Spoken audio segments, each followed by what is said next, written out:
just dominating the Scarf. Yeah, definitely. So they'll go ahead and take that away. It's going to be first pick Sky here, leading off with a very powerful pick. And this is very... I love seeing this guy, especially when it comes from the Cerberus team. And I just hope that we get to see Leon on it. Like, you know, last season when he was playing on SK Prometheus, there's that one day where he locked up that Sky. We were like, ooh, everybody's got to pay attention to this. And he blew out everybody else. So, you know, with him, if he's on that Sky today, it's going to be very exciting to watch. But there's also a chance that Techno JJ, who's also an excellent Sky player, could pick him up. Yeah, definitely. Techno could easily be playing that Sky. I think just when we see Leon pick that Sky up, we know that he's going to be making those really aggressive plays. He's obviously Techno, very talented player, but Leon just one of those mechanically skilled players that we know is going to be able to dance around, you know, especially well on the Sky. But when we look at Mousesports, the Glaive, the Fortress, this is pretty scary right here. Yeah, they do have a very strong jungle composition, and as long as they're able to initiate right, as long as they're able to engage on their own terms, I think having vision is a big part here. And again, it comes down to Emmer King and Nettoulette. Whoever does better for the team is going to come out with the win. Yeah, definitely. Well, we're basically waiting on this last pick right now, and we're going to be seeing some Vox come in here.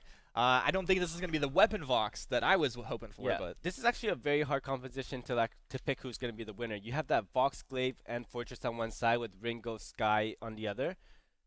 The jungle is going to be very different. Whoever wins the jungle is going to really help out. But then with Vox into that late game, you do have an advantage on the side of Mousesports. Yeah, definitely. And this is like offense versus offense. The damage output potential on both of these teams is through the roof. Yeah. And, man, the engagements are going to be so important here.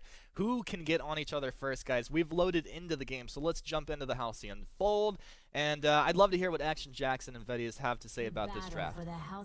Leon on Sky, what more is there to say? Super exciting to see him back on this hero. Vedius, I know you were looking forward to it as well.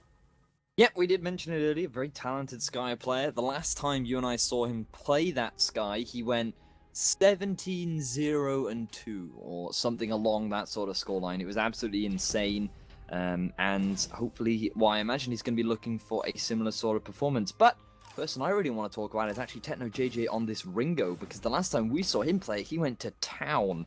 He was doing so much work in these mid-game team fights. He was pretty much the cleanup machine, always allowing Leon to basically take the brunt of the damage, and then Techno being like, hey, just take a step back, I'm going to do the work, and he just cleaned up the team fight so beautifully. So I'm looking forward to see him bring out these mechanics once again on this Ringo, but I'm also curious to see how Upfire's going to do. The pressure's now on him. He's joined in a 0-1 position, and people are going to be looking to him to try and be that powerhouse carry that can turn things around for Mousesports.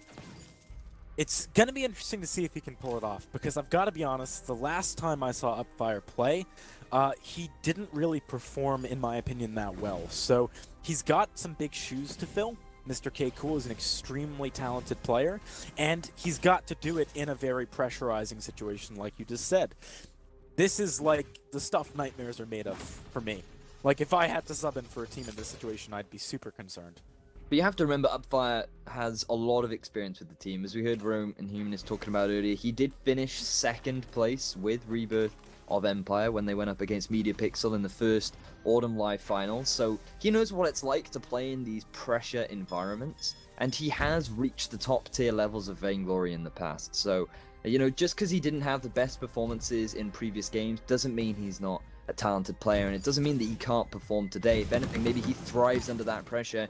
We'll just have to wait and see, as all three members of Gankstars grouping up in the lane. Wow, Leon's damage there with 4 crystal bits. Almost an entire inventory full of crystal bits. Pretty ridiculous. He chunks that Upfire down to about half. Net Toilette down pretty low as well. Definitely got to be careful up against Leon's Sky. Give me all the crystals, because they apparently make me hit harder. Maybe it's because he infuses his weapons with crystals. If anything, that's unfair. I mean, bullets hurt as it is, and you're going to put crystals in them as well? Just adding insult to injury, if you ask me. I feel like it's just magic. Like, I don't think he's necessarily that's what like. you're gonna go on foot. That's what you're gonna fall back on, is it? You know, like, hey, there's no physical explanation for it. Let's just call it magic. You're like, oh yeah, he goes into a lab and he tinkers around with his bullets and adds some course. Nah, it's magic, man. Magic. That's always the cop out. That's always the stories, isn't it? Just like, hey, how can he summon that ball of fire? At least Is there I any don't explanation? need people to do the airplane when I'm eating. Let's be real here. Great Kali, though, hang on a second, trying to go for some kind of fight. But Net Toilette takes way too much damage. Someone else we should actually mention is Great Kali and this Glaive. This is a pick that he's super comfortable on. He has done so much work on it in the past. But apparently you just can't get through the forward barrage right now. Because every time Mousesports try and do something, Leon just throws that out, does so much damage. That's going to be the afterburn onto Leon, but it's not quite enough. Great Kali, he is so low, but he is able to get back to the turret. That damage is going to dissuade Emmer King from going too deep. No, JJ can't quite hunt him down, so very, very close fights right now. Nice body block coming out from Net Toilet to keep Great Kali alive. Really demonstrating that he cares about his jungler, being like, I will take this damage for you, not a problem, mate. And he's able to get away safely. But, ooh, Great Kali successfully able to steal that one away, but I think it's going to cost him his life. Yeah, he's not in a very good position right now. Surrey strike over the wall from Leon. He will get there eventually. Afterburn was only just barely scratching him there. But first kill of the game, going the way of Gankstars Cerberus, off to a good start. Right off the back of a very impressive game 1. Gotta wonder what that's doing to the mentality of Mousesports moving into the second game. Yeah, it's really starting to affect him right now. Great Kali doing what he can to make the best out of a bad situation because he knows that his jungler is being stolen away. And as I say that, have a look at this. Gankstars already stealing away these backcaps. Oh, that was nice. Emmer King juking back and forth, Vanguard over the wall. But Leon, he's gotta be careful here. He needs to focus a bit more of his fire onto the enemy heroes. Not just the camps, but they are going to be able to get away. Techno JJ had rotated down as well. Would have been able to help out if he needed to. So far, no real openings for the side of Mousesports to find picks. It surprises me that it's Gankstars being the aggressors. You and I have talked a lot about how this combo of Fortress and Glaive really seems to be the powered duo in the meta right now. And it's actually getting shoved around. Obviously, you have to respect that Arrow to the Sky can output in the early game, but I would still give the advantage to Glaive if you use that Afterburn appropriately. And when you combine that with a Fortress, I mean, the kite ability that Sky has is somewhat reduced because you're that much more mobile. But it's not Mousesports that are being the aggressors. They're just getting shoved around by Leon, who's now level 6 and is continuing on with this pressure. This damage is just absolutely ridiculous. Surrey strike in. He's going for maybe kind of a dive there, but he takes a turret shot. That is going to be enough to force him back, especially when they don't know where Great Kali is. Be a little bit too risky to keep that dive between enemy turrets going. Mousesports.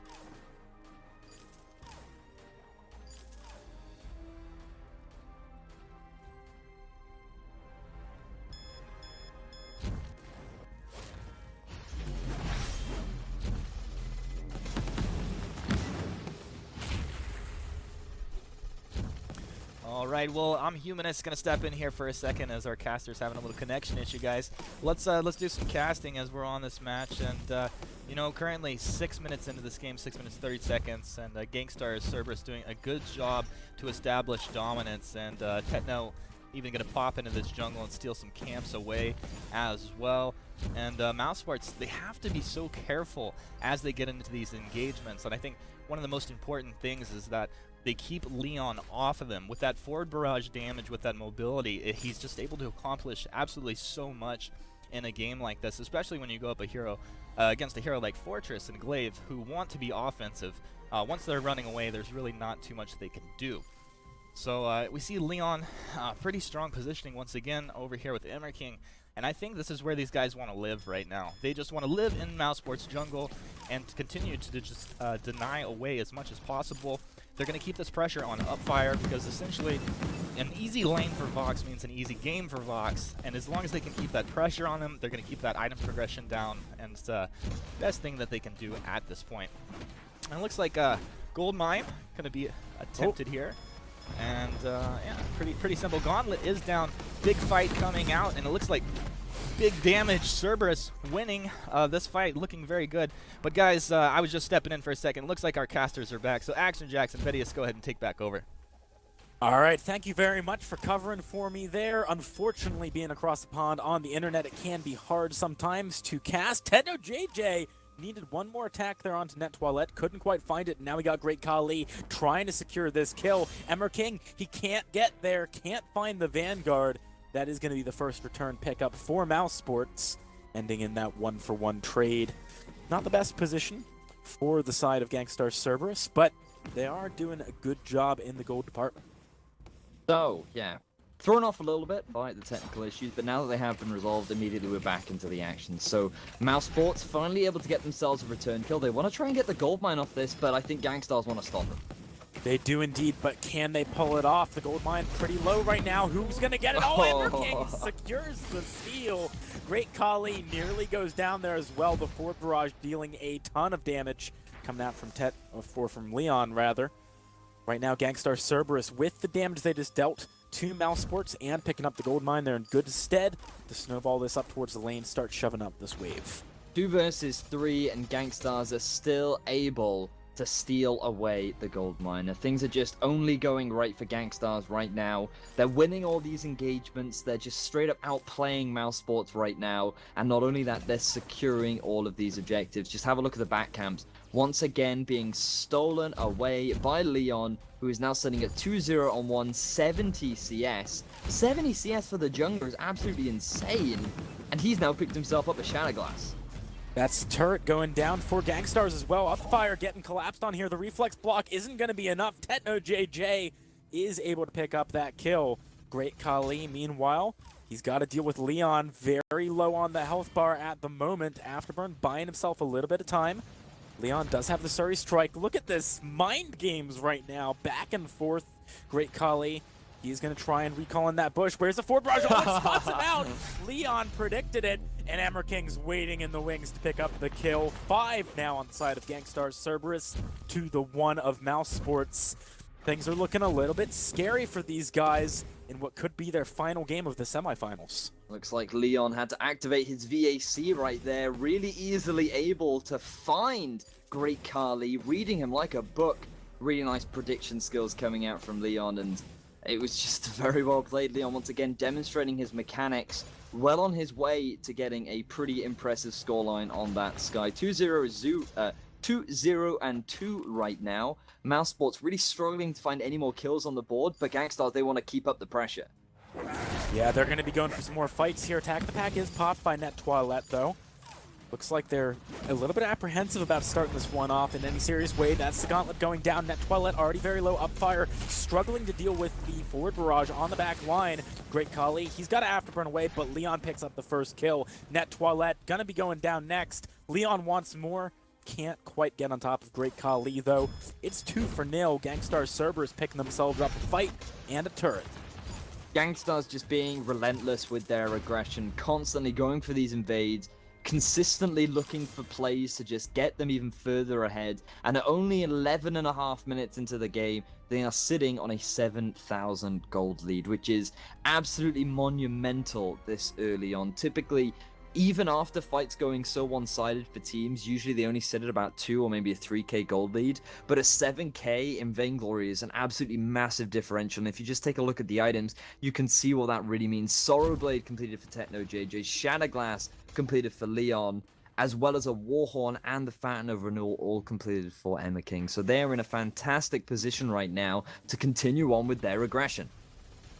And they're going to do just that. There's a death from above. Not going to connect with anyone, but the forward barrage still a big threat right now as Emmer King jumps forward. Great Khali needs to afterburn out of there. Achilles shot already used by Techno JJ, so he's not going to be able to follow up onto Net Toilette or Upfire to make it back to that turret. 12 minutes in, there's almost too little on the map for Gankstars Cerberus to have options as they try and push home this lead.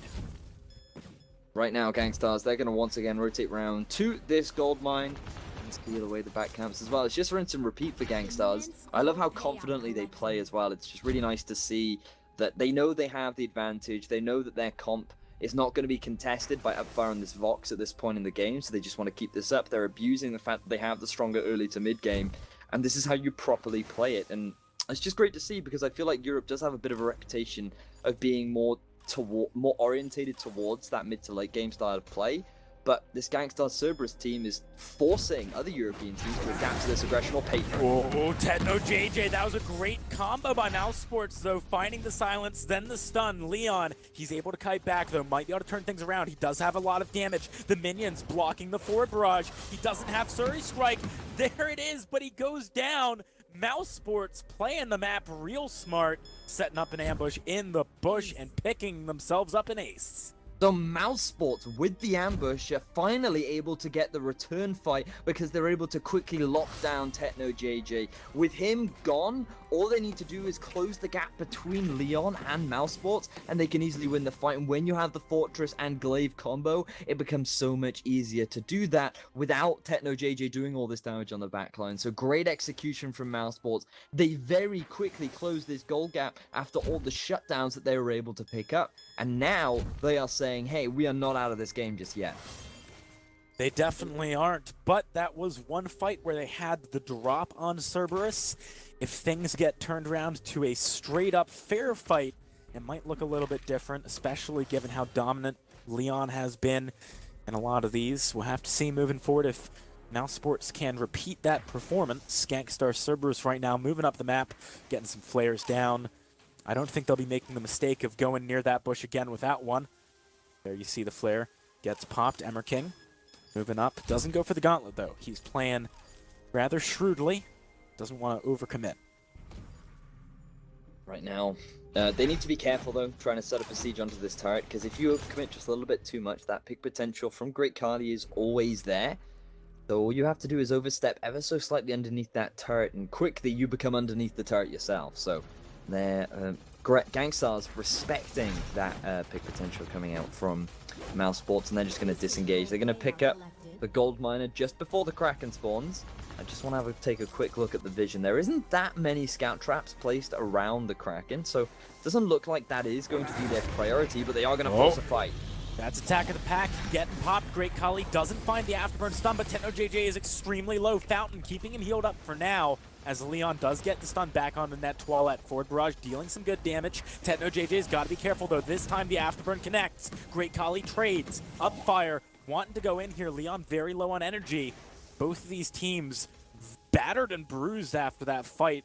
Neither one wants to commit to the chase. So, this time, Mousesports being so much more aggressive with actually setting up the engagement. Really nice Crucible from King to force Great Kali to be in a bit of an awkward situation because he's not able to land that stun onto anyone.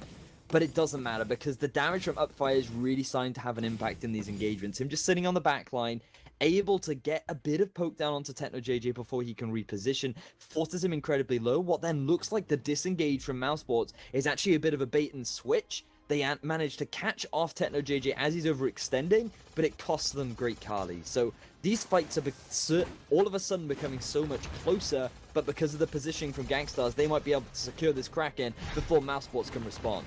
Oh, it doesn't look like it. Great Kali is nearby. Can they get in there? No! Techno JJ just barely able to secure it. Net Toilette gonna dive in pretty deep right as Great Kali tries to disengage. This communication here just isn't there. Upfire falls first. And Great Kali and Net Toilette need to book it out of dodge. Gankstars Cerberus picking up the first big advantage in this game. They're now 4K in the lead. They've got a Kraken to work with and 21 seconds on Upfire.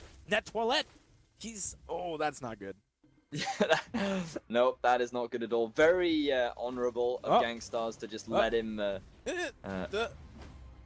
I think they're just going to let him walk. Yeah, they're going to let him walk. That's very honorable of Gankstars to let that happen. Right now, Gankstars in a great position. Looks like he's gone back to base. He has reconnected, and this could be the final opportunity that Mousesports get to keep the hopes of making it to the finals alive. All right, well, we got Gankstars Cerberus moving onto the turrets here. They pick up one real quick. Net Toilette is very low, but here comes Great Kali. Techno JJ actually gets obliterated, but the return kill is there. Leon finds one. Upfire stunned up in the gauntlet. Forward barrage obliterates him, and now Great Kali, the last man standing for Mousesports. Suri Strike Afterburn is going to pick up the kill, but the Kraken, very healthy. King realizes, I've just got to swap up. I've got to go for broke here. Try and get the Vein Crystal. He's doing some good damage. He's buying a lot of time kiting around. 10 seconds on Net Toilette. The Vein Crystal is going to go down. The Kraken is too healthy. Gankstars Cerberus in 2 games. The new kids on the block in Europe pick up a position in the finals. And that's going to guarantee them a spot in the live championships as well. Because of the points that you earn from making it to the finals, they are guaranteed one of the top 8 spots in the live spring championships, which is absolutely phenomenal for them. A brand new team, newly formed under the Gankstars name, competing here in the first spring qualifier for Vainglory League, and they have put on a show. They're going to be moving on to the finals, which will be happening later on today. But more to talk about this series. Gankstars just unrelenting aggression, not afraid to force the plays very early on, constantly invading the enemy jungle, realizing that they had the stronger jungle roamer pair, and they were taking advantage of that, knowing exactly how to use their lead to run away with the game, and Gankstars coming out swinging in this semi-final. I can't wait to see how the finals develop later, Vedius. We've seen 2 very impressive performances between G2K and Gankstars Cerberus. But before we get to that, we're going to have our 3rd, 4th place match. It's also going to be awesome. You do not want to miss it. To walk us through that and this